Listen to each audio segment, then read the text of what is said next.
में बांटा गया। 6 अध्यायों का एक भाग, पुनः 6 अध्यायों का एक भाग, पुनः 6 अध्यायों का एक भाग। प्रथम भाग को प्रथम षटक बोलते हैं। षटक माने 6 अध्यायों का समूह। प्रथम षटक, द्वितीय षटक और तृतीय षटक। कल तक हमने प्रथम षटक का हमने अध्ययन किया और प्रथम षटक में परम प्राप्यभूत परब्रह्म परमात्मा निरवध्य हैं, निखिल जगत के एकमात्र कारण हैं, सर्वज्ञ हैं, सर्वभूत हैं, सत्य संकल्प हैं, महाविभूति हैं। ऐसे परमात्मा के प्राप्ति का उपाय क्या है? तो भगवान की प्राप्ति का उपाय भक्ति है। भक्ति को कहने के पहले भक्ति की प्राप्ति के लिए कर्म योग और ज्ञान योग होना आवश्यक है। इसलिए पहले आत्मदर्शन के लिए योग, कर्म योग, ज्ञान योग की बात बता करके अब आगे धीरे धीरे हम भक्ति में प्रवेश करने वाले हैं कि भक्ति के द्वारा ही परमात्मा प्राप्य हैं।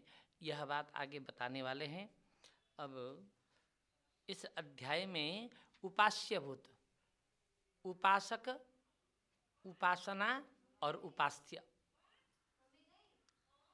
साधक उपासक होता है और साधक जो करता है उसको उपासना कहते हैं, और उपासना से जिसकी प्राप्ति होती है वह उपास्य होता है। तो यहाँ पर उपासक के भेदों का भी वर्णन है और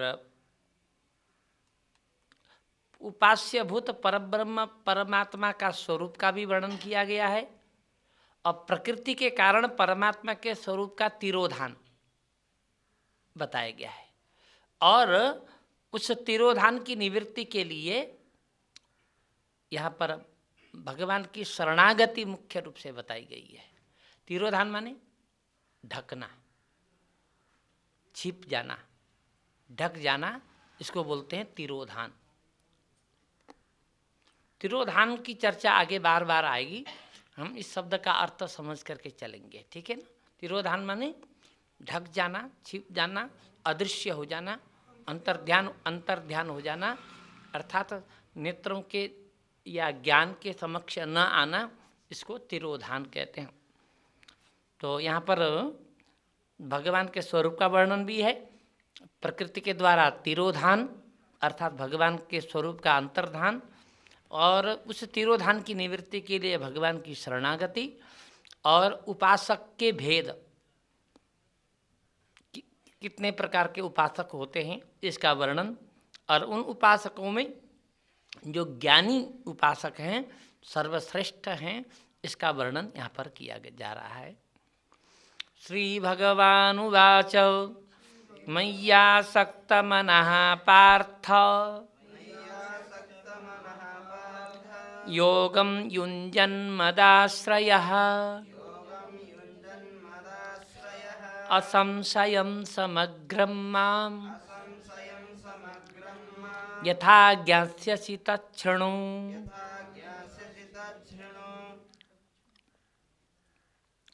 असंशयम माने संशय रहित होकर के, समग्रम पूर्णतया, माम मुझे, यथा जिस तरह से, ज्ञास्यसि जान पाओगे, तत् उस उपाय को, शृणु सुनो। क्या करके? मय्यासक्त मनाः, संसार में आसक्ति न रख करके, संसार में होने वाली आसक्ति मुझ में रखो। मई आसक्त मना, आसक्ति से युक्त होकर के। फिर मदाश्रय शब्द है, पहली लाइन का अंतिम शब्द। मदाश्रय माने केवल मेरा ही आश्रय लेकर के।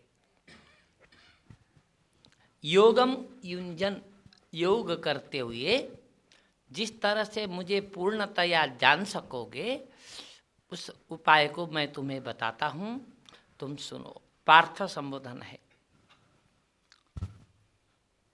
दूसरे श्लोक में कहते हैं, ज्ञानम तेहम सविज्ञानम मिदं वक्ष्याम्यशेषतः यज्ञात्वा नेह भूयोऽन्यज् ज्ञातव्यमवशिष्यते। ते का अर्थ तुम्हें, ऐसा अर्थ है। संस्कृत में ते आ जाए तो तुम्हें नमोस्तुते आता है, बहुत जगह नमोस्तुते कहते हैं। ते आपको नमः अस्तु प्रणाम हो जाए, ते का अर्थ तुम्हें, आपको, ऐसा अर्थ है। ते तुमको, अहम मैं, सविज्ञानम इदम ज्ञानम अशेषतः वक्ष्यामि, ऐसा अन्वय करें। वक्ष्यामि अशेषतः संधि विच्छेद करें तो अशेषतः का अर्थ संपूर्णतया। मैं तुमको विज्ञान सहित संपूर्ण ज्ञान, विज्ञान सहित संपूर्ण ज्ञान तुम्हें बताऊंगा। यज ज्ञात्वा, जिस ज्ञान को जान करके, भूयः पुनः अन्य दूसरा, ज्ञातव्य जानने योग्य विषय यह इस संसार में न अवशिष्यते, शेष नहीं रहेगा। फिर और कुछ जानना आवश्यक नहीं रहेगा। वह ज्ञान मैं तुम्हें बताता हूँ जो विज्ञान से युक्त ज्ञान है, जिसको जानने के बाद तुमको फिर अन्य कुछ जानना आवश्यक नहीं रह जाएगा। ऐसा विषय तुमको बताता हूँ। जो मैं ज्ञान बताने वाला हूँ वह ज्ञान बहुत कठिनता से प्राप्त होता है। माने उस ज्ञान तक लोग बहुत मुश्किल से पहुँचते हैं। क्यों? मनुष्याणां सहस्रेषु कश्चिद्यतति सिद्धये यततामपि सिद्धानां कश्चिन्मां वेत्ति तत्त्वतः। हजारों मनुष्यों में कोई एक मनुष्य योग सिद्धि के लिए प्रयत्न करता है। हम आज बता रहे हैं कि कोई सुनने ही नहीं आता, गीता सुनने नहीं आते हैं, शास्त्र पढ़ने नहीं आते हैं, हम कहते हैं। उस समय भी ऐसी स्थिति थी। हजारों मनुष्यों में कोई एक योग करने वाला होता है, कर्म योगी। सिद्धि के लिए यत्न करता है। और जिनकी योग सिद्धि हो भी गई है तो कुछ लोग उतने में ही सीमित रह जाते हैं, योग में ही सीमित रह जाते हैं, मुझे जानने की चेष्टा नहीं करते। तो हजारों योग सिद्ध पुरुषों में कोई कोई ही मुझे तत्वतः व्यक्ति यथार्थ रूप से जान सकता है। मैंने पहले हजारों में एक व्यक्ति योग की सिद्धि के लिए लग जाता है। ऐसे हजारों योग सिद्ध पुरुषों में कोई कोई ही व्यक्ति ही मुझे जानने की चेष्टा करता है और जान लेता है। ठीक है। यतताम अपि सिद्धानाम, सिद्धानाम यतताम अपि कश्चित, कोई माम मुझे तत्वतः वेत्ति, तत्वपूर्वक जानता है। और लोग तो ऊपरी ऊपरी छिलका छिलका जान लेते हैं, छिलके के अंदर जो है वहाँ तक पहुँचते ही नहीं। माल तो छिलके के अंदर होता है, जो भी माल है फल में वो छिलके के अंदर है, बस छिलका छिलका जान करके संतुष्ट हो लेते हैं बहुत से लोग। माने योगी बनने के बाद भी भगवान को यथार्थ पूर्वक जानने वाले विरल ही होते हैं। वो ज्ञान बता रहे हैं। आप देखिए, भूमिरापो नलो वायुः, भूमिरापो नलो वायुः, खं मनो बुद्धिरेव च, खं मनो बुद्धिरेव च, अहंकार इति यं मे, अहंकार इति यं मे, भिन्ना प्रकृतिरष्टधा, भिन्ना प्रकृतिरष्टधा।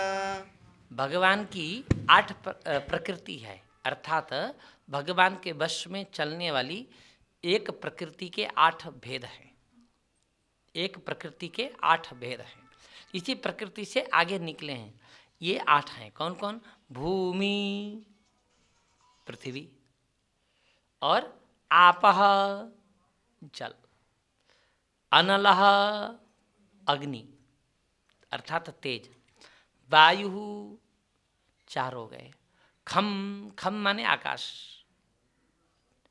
मनः, मन, और बुद्धि एवच, बुद्धि, 7 हो गए। भूमि, जल, अग्नि, वायु, आकाश, मन और बुद्धि, ये 7 हो गए। अहंकार, एक अहंकार तत्व होता। अहंकार माने घमंड अर्थ नहीं है यहाँ, अहंकार का गर्व अर्थ नहीं है। एक अहंकार तत्व है जो सृष्टि प्रक्रिया में है, जो अहम की सत्ता को प्रतीत कराता है। वह अहंकार 3 प्रकार का होता है, राजस, तामस और सात्विक, 3 प्रकार का अहंकार होता है। और सात्विक अहंकार से कुछ सृष्टि होती है, राजस तामस अहंकार से कुछ सृष्टि होती है, राजस अहंकार से किसी की सृष्टि नहीं होती। राजस अहंकार सात्विक अहंकार और तामस अहंकार का सहयोग करता है। तो इस सृष्टि प्रक्रिया में ये अहंकार की चर्चा आई है।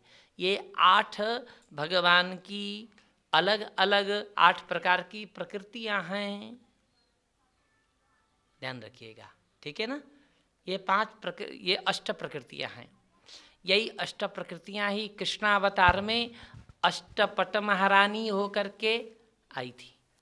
रुक्मिणी आदि 8 पट महारानियां, यही 8 प्रकृतियां हैं। इन्होंने ही भगवान कृष्ण के अवतार में, उनकी लीला में सहयोग करने के लिए रुक्मिणी आदि के रूप में अवतार लिया था।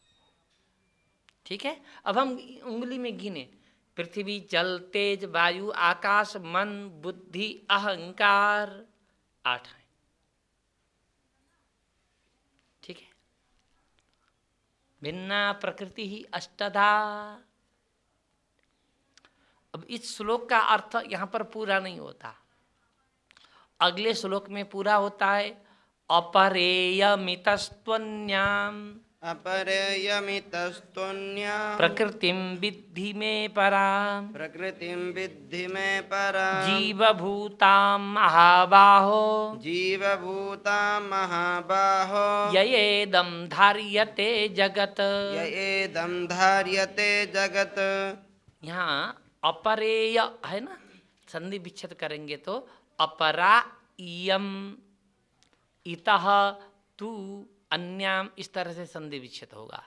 अपरा, भगवान की 2 तरह की प्रकृति है, एक परा प्रकृति और एक अपरा प्रकृति। ये 8 जो है अपरा प्रकृति है भगवान की।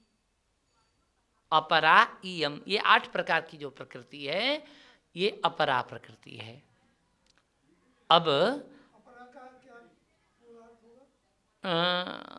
परा प्रकृति माने परम प्रकृति है, और परम का जो विपरीत है अपरा, जो दृश्यमान है, सामने है, नजदीक है, अपरा हो गई। अच्छा, अपरेयम इतः तू अन्याम, इतः इन 8 प्रकृतियों के अतिरिक्त जो दूसरी प्रकृति है उस प्रकृति को परा प्रकृति जानना। इतः तू अन्याम पराम प्रकृतिम विद्धि, मेरी, मैं माने मेरी, देखिएगा, ते माने तुम्हारे लिए, मैं माने मेरी। इससे अतिरिक्त जो प्रकृति है, माने ये 8 प्रकृति के अतिरिक्त जो प्रकृति है वह परा प्रकृति है। पराम लिखा, ठीक है ना, अपराम पराम, मेरी परा प्रकृति को जानो। तो वो परा प्रकृति कौन सी है? हमने ये 8 चीज तो जानी, और ये परा प्रकृति क्या है बता दीजिए। कहे कि जीव भूताम, वह परा प्रकृति जीव रूप में है, अर्थात जीव मात्र भगवान की परा प्रकृति है और सारा जड़ भगवान की अपरा प्रकृति है। चेतन भगवान की परा प्रकृति है और अचेतन जड़ ये भगवान की अपरा प्रकृति है। जीव भूता महाबाहो संबोधन है। महाबाहो ये संबोधन पद है।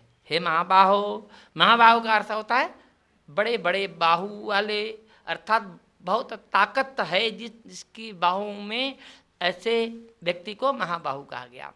महाबाहु शब्द का संबोधन है महाबाहो। ययेदं धार्यते जगत, ये जो अपरा प्रकृति है, इस अपरा प्रकृति का धारण परा प्रकृति के द्वारा होता है। यदि परा प्रकृति न हो भगवान की तो अपरा प्रकृति का कोई महत्व ही नहीं है। तो संपूर्ण अपरा प्रकृति परा प्रकृति के द्वारा धारित है। यया इदम जगत धार्यते, यया माने जिस परा प्रकृति के द्वारा यह समस्त जगत धारित है, इसको तुम जानो। यहाँ से ज्ञान शुरू हुआ है ना, क्योंकि ये ज्ञान विज्ञान योग है।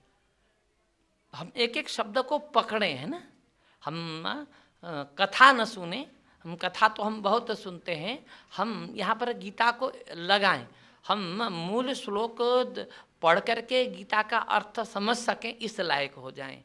और जहाँ समझ में ना आए आप एक नोटबुक में नोट कर लें, बाद में हमसे पूछ सकते हैं, बीच में भी पूछ सकते हैं।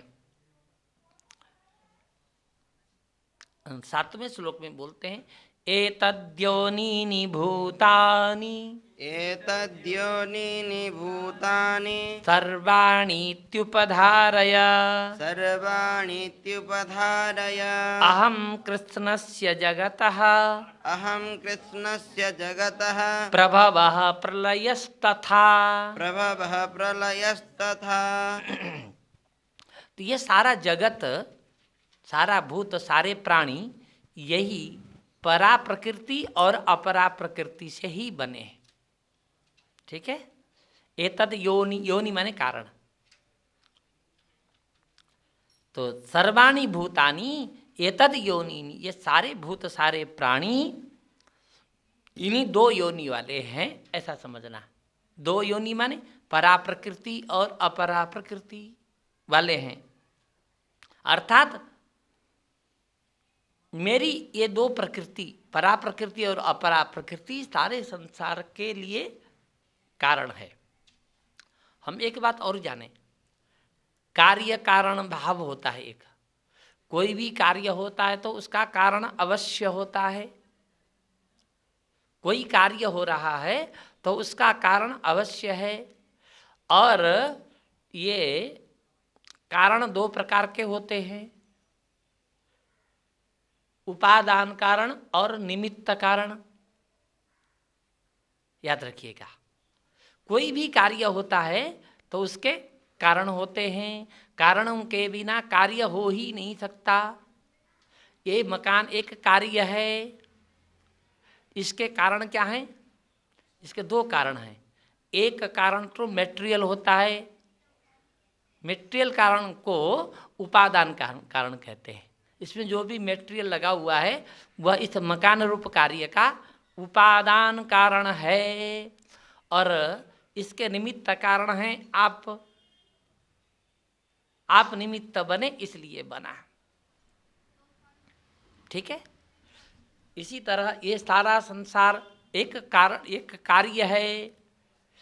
ये सारे संसार में जितने हैं ये सब भी एक कार्य हैं।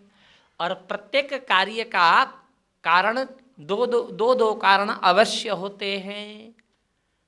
क्या क्या कारण? उपादान कारण और निमित्त कारण।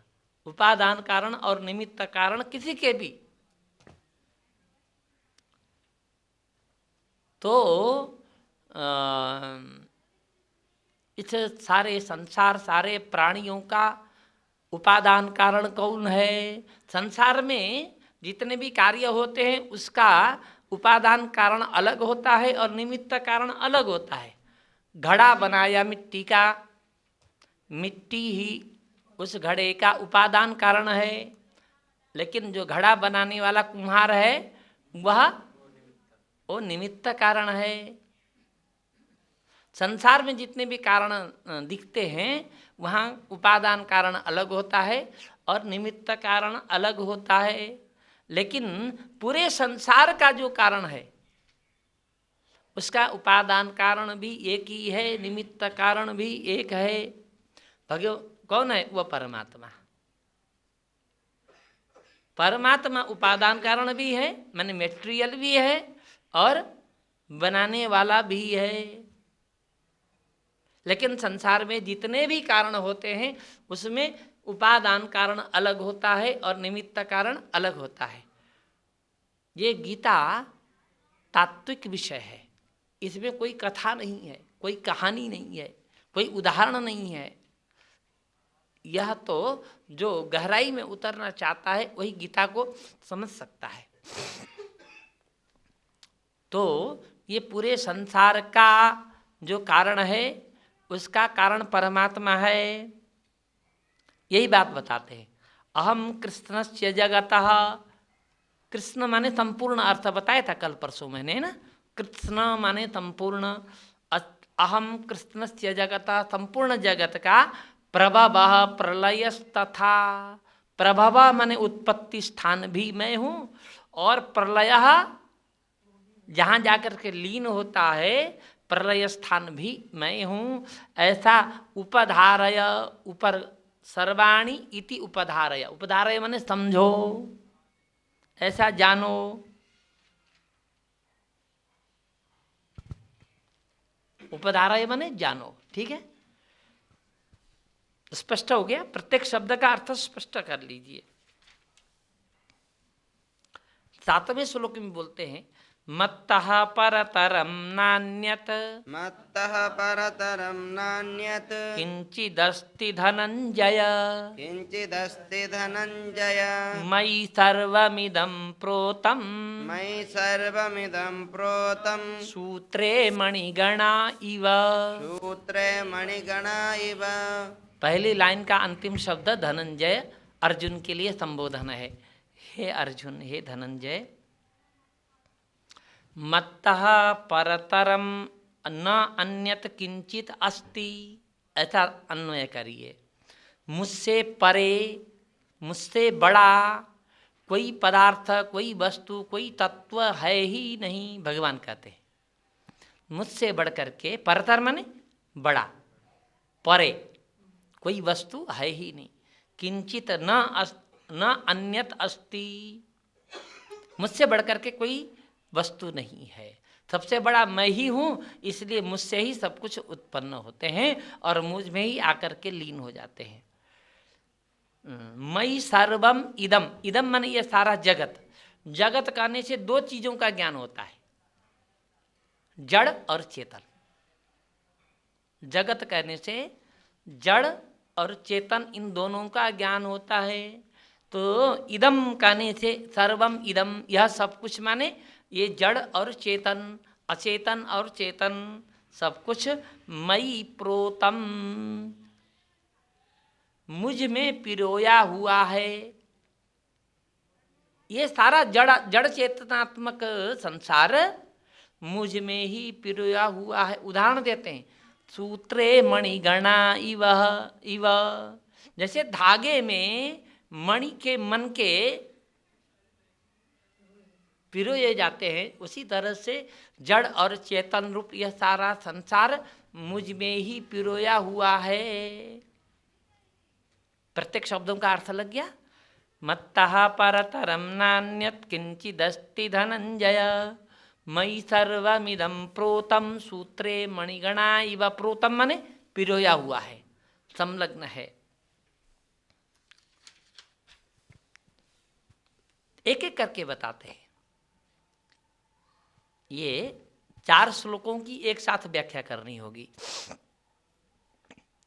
रसोऽहमप्सु कौन्तेय, रसोऽहमप्सु कौन्तेय प्रभास्मि शशि सूर्ययोः प्रभास्मि शशिसूर्ययोः प्रणवः सर्ववेदेषु प्रणवः सर्ववेदेषु शब्दः खे पौरुषं नृषु शब्दः खे पौरुषं नृषु पुण्यो गन्धः पृथिव्यां च पुण्यो गन्धः पृथिव्यां च तेजश्चास्मि विभावसौ तेजश्चास्मि विभावसौ जीवनं सर्वभूतेषु जीवनं सर्वभूतेषु तपश्चास्मि तपस्विषु तपश्चास्मि तपस्विषु बीजं मां सर्वभूतानां बीजं मां सर्वभूतानां विद्धि पार्थ सनातनम् विद्धि पार्थ सनातनम् बुद्धिर्बुद्धिमतामस्मि बुद्धिर्बुद्धिमतामस्मि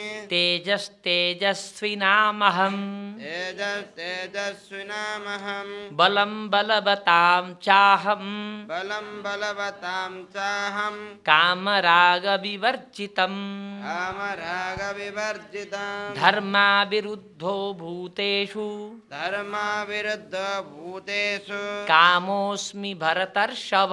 कामोऽस्मि भरतर्षभ। यहाँ पर भरतर्षभ अर्जुन के लिए संबोधन है और एक ही संबोधन है। एक पहले भी है कौन्तेय, दो तो संबोधन है। मैं सारा संसार मुझ में पिरोया हुआ है, इसको और विस्तार से बताते हैं।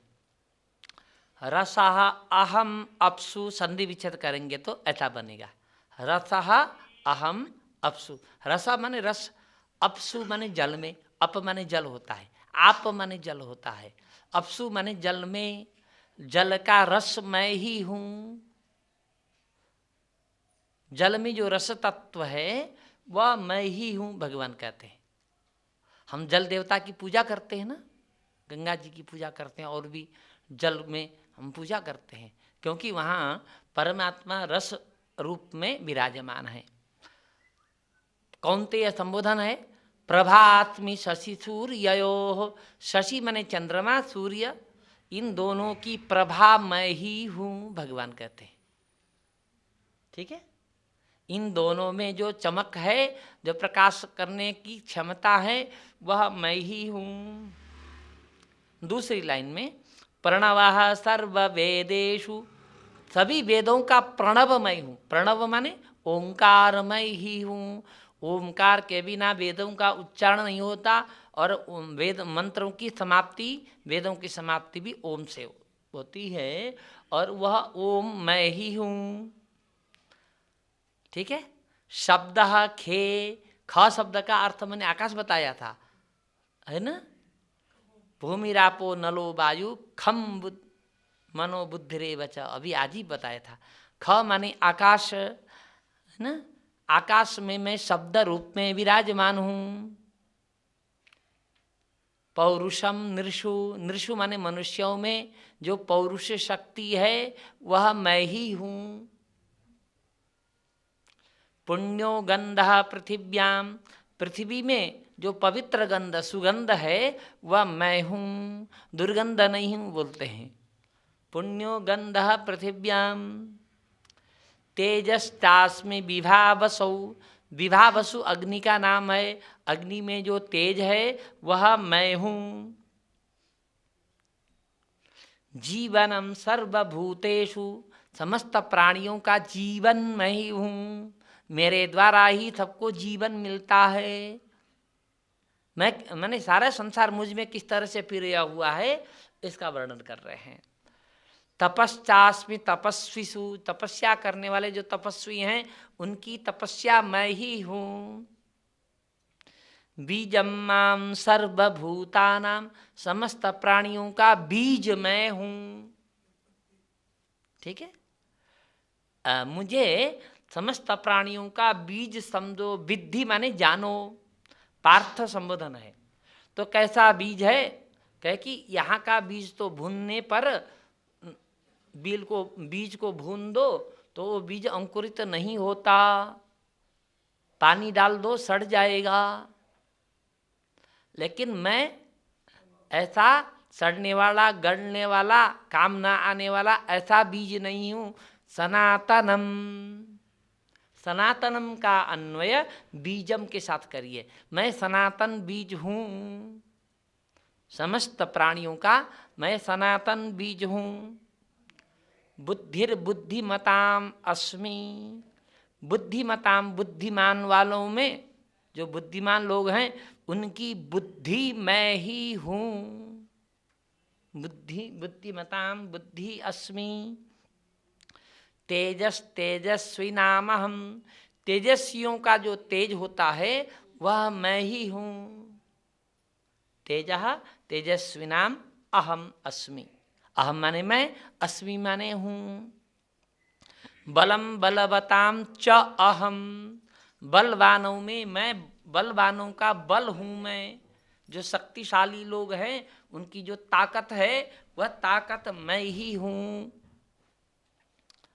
तो किस तरह का ताकत हूँ? काम राग विवर्जितम, संसार के लोगों में थोड़ी ताकत हो जाती है तो काम भी रहता है और राग भी रहता है, लेकिन मैं जो बल हूँ वह काम रहित और राग रहित मैं बल हूँ, बलवानों का। और मैं काम भी हूँ, काम माने कामदेव कहिए यहाँ पर, है ना। लेकिन कैसा कामदेव हूँ? कि उच्छृंखल नहीं हूँ, अमर्यादित नहीं हूँ, धर्माविरुद्ध, धर्म अविरुद्ध। ठीक है, पति पत्नी के बीच में जो काम होता है वो धर्माविरुद्ध होता है, माने धर्म अविरुद्ध, धर्म के अविरोध में होता है, अर्थात धर्म के द्वारा अनुमति मिली हुई है ऐसा काम। ठीक है ना। प्राणियों में जो काम है जो धर्माविरुद्ध काम है, धर्म विरुद्ध नहीं, धर्माविरुद्ध, धर्म का अविरुद्ध ऐसा अर्थ करिए, है ना। शास्त्रानुकूल जो काम है वह काम मैं हूँ। ठीक है, अस्मि, धर्मा भूतेषु धर्मा विरुद्ध कामः अस्मि, भरतर्षभ संबोधन है। और क्या क्या हूँ मैं? भगवान अपना स्वरूप बता रहे हैं, भगवान का स्वरूप है, यही भगवान का स्वरूप है।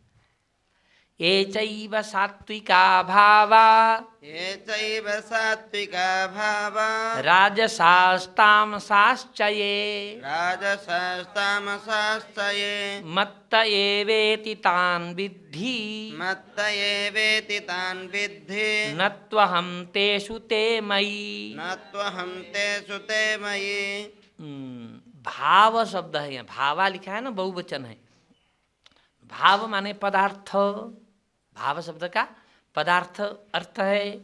ये भावा का संबंध सात्विका के साथ भी है, राजसाह के साथ भी है और तामसा के साथ में भी है।